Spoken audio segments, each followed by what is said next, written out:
2 जून 2023 21वीं सदी का सबसे भयानक हादसा। 3 ट्रेनों को इस टक्कर में 300 से ज्यादा लोग मारे गए और 1000 से ज्यादा लोग घायल हुए, जिसने पूरे देश को रुला दिया। इंडियन रेलवे के 170 साल पुराने इतिहास में ये रेल हादसे काले धब्बे की तरह है, जिन्हें चाहकर भी मिटाया नहीं जा सकता। 1981 दुनिया का दूसरा सबसे बड़ा रेल एक्सीडेंट, भारतीय रेलवे का काला दिन, जहाँ पर 800 लोगों की जान चली गई। 1995 फिरोजाबाद 400 की मौत। 1999 पश्चिम बंगाल 285 की मौत। 1998 पंजाब 212 की मौत। 2016 कानपुर 153 की मौत। और भी बहुत से भयंकर रेलवे एक्सीडेंट भारत में हो चुके हैं। आखिर क्या वजह है, क्यों सैकड़ों लोगों की जान गंवानी पड़ रही है?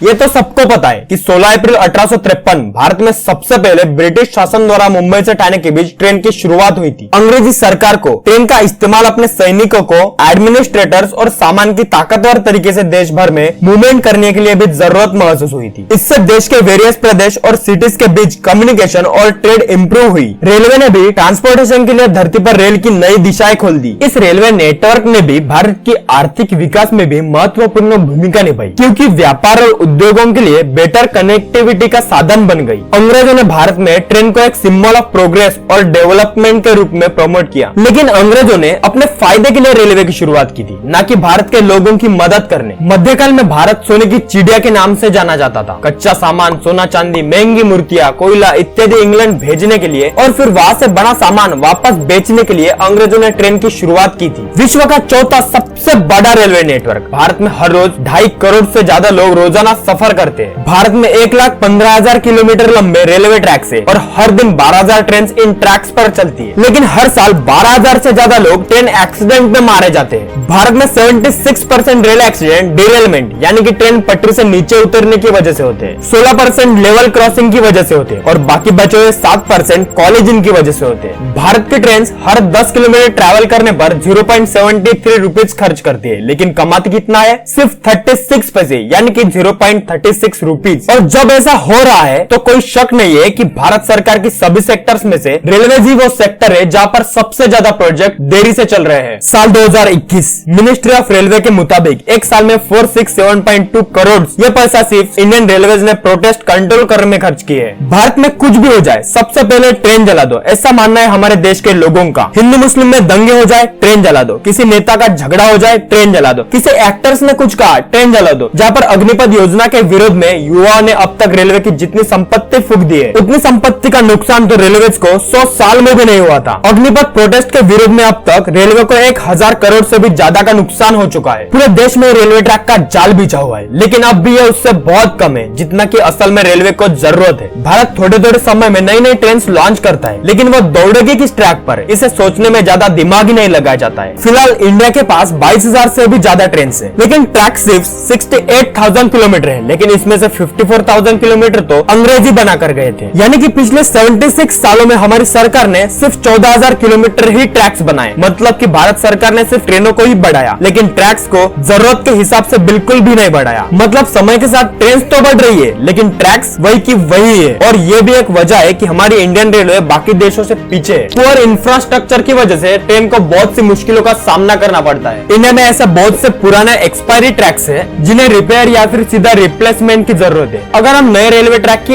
एवरेज लाइफ देखें तो वो 25 से 30 सालों तक की होती है, लेकिन हमारे यहाँ तो 60 सालों से भी ज्यादा पुराने ट्रैक्स है जिन पर ट्रेन को चलाना काफी खतरनाक है। इसके अलावा पुअर इंफ्रास्ट्रक्चर की वजह से ट्रेन की स्पीड पर कई तरीके के टेम्पररी या फिर परमानेंट रोक लगाए जाते हैं, जैसे कि पुराने ब्रिज पर स्पीड को स्लो डाउन करना, खराब ट्रैक के लगातार चलने वाले मरम्मत की वजह से ट्रेन की स्पीड कम करना, या फिर घनी आबादी वाले शहर को पार करते हुए धीमा चलना। इस तरह के कई सारे रुकावटें हैं जिसकी वजह से हमारी ट्रेन कभी भी टाइम पर नहीं पहुंचती। इंडियन गवर्नमेंट ने रेलवे के ऊपर ध्यान दिया है, लेकिन बहुत कम ध्यान दिया है। उसे सुधारने की बजाय बेचने में ज्यादा भरोसा रखती है भारत सरकार। लोग ट्रेनों में सफर करने की बजाय रोमांस करने में लगे हैं, जैसे भारत सरकार ने ट्रेन में ओयो खोल लिया हो। इससे भी भयानक तो ये है जहाँ पर ट्रेन में मास्टरबेशन करते हुए दिख रहा इंसान। ऐसी बहुत सी खबरें हर जगह दिख रही है। गंदगी, खाना दिखने में सबसे बेकार, टॉयलेट में गंदगी, रेलवे पटरी पर कचरा, वो फटी हुई सीटें, लोगों को ट्रेनों में जगह न मिलना, लोगों का मजबूरी से लटक कर जाना, बैठने के लिए सीटें तक नसीब नहीं होती। और वही पुराने अंग्रेजों ने बनाए हुए टूटे फुटके स्टेशन, हर रोज यात्रियों के हजारों कंप्लेंट्स और इससे भी ज्यादा खतरनाक यात्रियों का ट्रेन हादसे में जान गंवाना। भारत में हर रोज 40 से ज्यादा लोग ट्रेन हादसे में मर जाते हैं। इसका जिम्मेदार वो हर एक नेता है जो ट्रेन के आड़ में आकर पॉलिटिक्स खेल रहा है। लेकिन 15 फरवरी 2019 वंदे भारत ट्रेन इंडिया की सबसे लेटेस्ट और कामयाब सुपरफास्ट ट्रेन के नाम से जानने वाली, जहां पर यात्री वाटरफॉल का मजा लेते हुए ट्रेन का सफर करते हैं। इतना सब कुछ होने के बाद भी इंडियन रेलवे अर्निंग कैसे करता है? बेसिकली 5 तरीके से इंडियन रेलवे अपना प्रॉफिट बनाता है, जिसमें पहला है फ्रेट ऑपरेशन। इसमें सामान को ट्रांसपोर्ट किया जाता है, जैसे कोयला, सीमेंट और अनाज वगैरह, और रेलवे का 63% रेवेन्यू इसी से आता है। दूसरा तरीका है पैसेंजर ट्रेन। इंडियन रेलवे में पैसेंजर ट्रेन का इस्तेमाल सबसे ज्यादा होता है, जहां रेलवे का 27% रेवेन्यू यही से आता है, लेकिन सबसे ज्यादा खर्चे भी इसी में होते हैं। रेवेन्यू जनरेट करने का तीसरा तरीका है कैटरिंग सर्विस, यानी ट्रेन के अंदर जो भी खाने पीने की चीजें अवेलेबल कराई जाती है, उससे रेलवे का 5% रेवेन्यू जनरेट होता है। चौथा तरीका है रेलवे पार्सल, जिनको एक जगह से दूसरी जगह भेजा जाता है और उससे रेलवे को 3% रेवेन्यू जनरेट होता है। और पांचवा है एडवर्टाइजमेंट। आपने नोटिस किया होगा कि रेल के डिब्बों के बाहर जो बैनर या पोस्टर्स लगे होते हैं, और ये पोस्टर्स भी रेलवे के कमाई का जरिया है, जिससे 2% रेवेन्यू जनरेट होता है। लेकिन इस समय मालगाड़ी ही सबसे ज्यादा रेलवे को पैसा कमा कर देती है और हर रोज 4 मिलियन टन का माल ढुलाई करती है, और ये आंकड़े आने वाले सालों में 5 मिलियन तक हो जाएंगे। लेकिन एक तरफ मालगाड़ी रेलवे को पैसा कमा कर देती है और दूसरी तरफ पैसेंजर ट्रेन रेलवे को सबसे ज्यादा नुकसान करके देती है, क्योंकि इनमें खर्चे तो सबसे ज्यादा होते हैं, लेकिन उतनी कमाई बिल्कुल भी नहीं होती। बल्कि इन पैसेंजर ट्रेनों ने सबसे ज्यादा नुकसान और सबसे ज्यादा एक्सीडेंट दिखाए हैं, जिसमें सबसे लेटेस्ट और भयानक है ओडिशा ट्रेन एक्सीडेंट, जहां पर कोरोमंडल एक्सप्रेस की तेज गति से मालगाड़ी को टक्कर मारना और इसी के वजह से 21 डब्बे पटरी से उतर गए और उनमें से 3 बगल के ट्रैक पर आ रही 12864 बेंगलुरु हावड़ा सुपरफास्ट एक्सप्रेस से टकरा गए। दुर्घटना में 300 से ज्यादा लोग मारे गए और 1000 से ज्यादा लोग घायल हुए। इंडिया में रेलवे को बेचने के ऊपर भी बहुत ज्यादा कंट्रोवर्सी होती है, लेकिन रेलवे सबसे बड़ा नेटवर्क है जॉब के लिए। अगर उसी को बेच देंगे तो देश का युवा ज्यादा परेशान, बेचारा बेरोजगार हो जाएगा। मूतने के लिए भी ट्रेन के पायलट को टाइम नहीं मिल रहा। इतनी सारी जगह खाली है रेलवे में, एम्प्लॉयज की शॉर्टेज बहुत है रेलवे में। मार्च 2023 में टाइम्स ऑफ इंडिया ने एक आरटीआई फाइल की थी, जिससे यह पता चला कि 39 रेलवे जोन में से ज्यादातर रेलवे जोन और प्रोडक्शन यूनिट के पास रिक्वायर्ड एम्प्लॉयज ही नहीं है। रेलवे में 14 लाख ग्रुप सी पोस्ट में से 3 लाख से ज्यादा पोस्ट खाली है, जिसकी वजह से ऑपरेशन में दिक्कत होती है। ओडिशा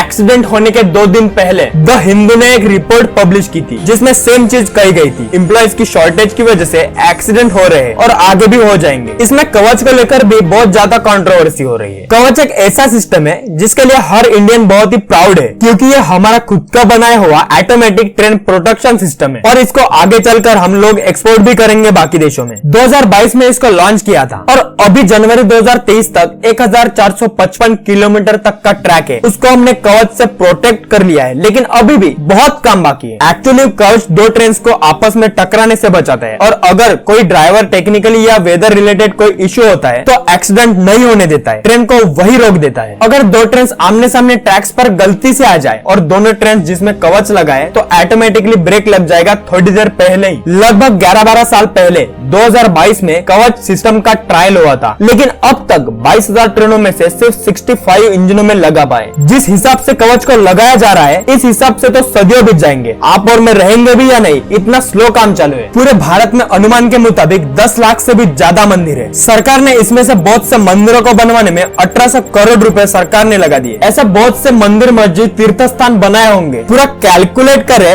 तो करोड़ों अरबों रुपए तो सिर्फ भारत में मंदिरों में ही लग रहे हैं। अगर यही पैसा रेलवे की सुरक्षा, ट्रैक बनवाने में, रेलवे को एडवांस करने में लगाए होते तो आज इतने लोग ट्रेनों में मारे नहीं जाते। भारत सरकार में दम नहीं है कि पूरे देश में ट्रैक्स बिछाए जाए। ये बात सुनकर हो सकता है कि आप में से बहुत लोगों को शॉक सा लगा हो, लेकिन आज भी भारत के मिजोरम के पूरे स्टेट में सिर्फ एक लौता रेलवे स्टेशन है। बल्कि सिक्किम के पूरे स्टेट में तो एक भी रेलवे स्टेशन नहीं है, वहाँ पर ट्रेन जाती ही नहीं है। इंडिया में ऐसे बहुत से जिले हैं जहाँ पर आज भी ट्रेन नहीं जाती, जैसे कि अरवल, जालौन, झुंझुनू, बांसवाड़ा, प्रतापगढ़, फतेहाबाद, श्रावस्ती और भारत का फेमस राज्य महाराष्ट्र, जहाँ के गढ़चिरोली डिस्ट्रिक्ट में आज भी ट्रेन नहीं जाती।